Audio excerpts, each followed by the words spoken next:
Good morning, folks. Windstorm all night in the eastern range of the Rockies, but since we're not huffed, puffed, or with our house blown down, let's begin at spaceweathernews.com, where Jeffrey Epstein still didn't kill himself.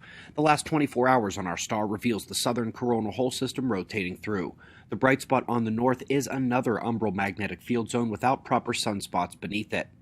The solar wind plasma stream was very variable, but verily, ye need only gaze left at the plasma speed scale at the purple panel.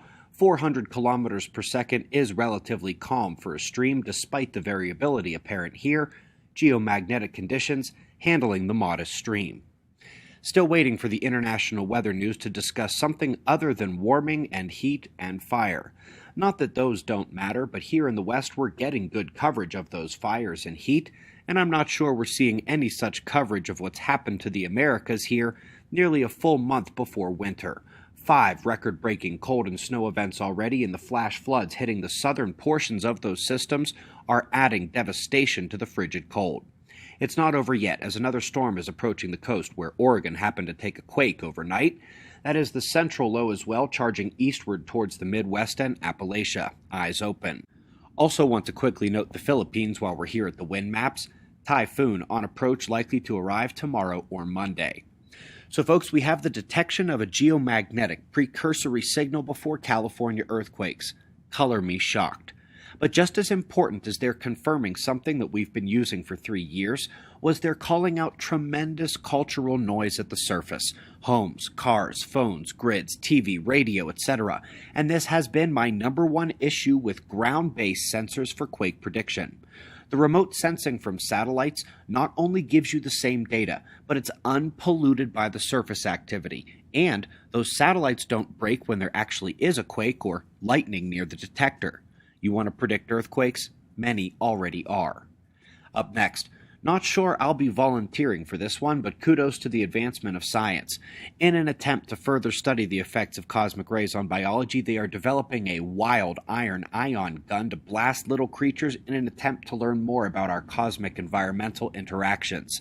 And speaking of little life, it now has a better shot at being noticed now as the false positive prevention phase of astrobiology is really kicking into gear. Detection and false negatives have been on the table for a while, but what about the mineral deposits that look like organic material? Just natural formations that could trick us into thinking it was life. Much less chance of that trick now. Going deeper into space next, we are used to seeing the cosmic jet of the galactic nucleus blow north and south of the equatorial disk of the galaxy, like this. But Sophia spotted one that is, well, slightly tilted. How it got that way is one thing. Something tells me it's a as the twig is bent, so grows the tree type scenario. But also, they notice that it's injecting radiation directly into the galactic gas and dust, triggering star formation. Folks, until last week, galactic nuclei were pretty much thought to only have negative star formation feedback, but we saw positive feedback effects of a jet on other galaxies earlier this week, and here it is on its very own galaxy. Speaking of galaxies, let's come back to the Milky Way. A new posting on Phys.org obviously caught my eye, but I was also thinking, I think I've seen this before. Yep, back in January when the preprint hit archive, we shared it here on the show, and back then, we weren't exactly as focused on the rippling galactic current sheet as we are now. It's along the central line here, and it's genuinely tough to even try to claim the ripple isn't there, especially when the magnetic sectors are cut blue versus red. Crossing this rippling sheet is a hand placed on the sword of the sun. She'll superflare or micronova when it happens.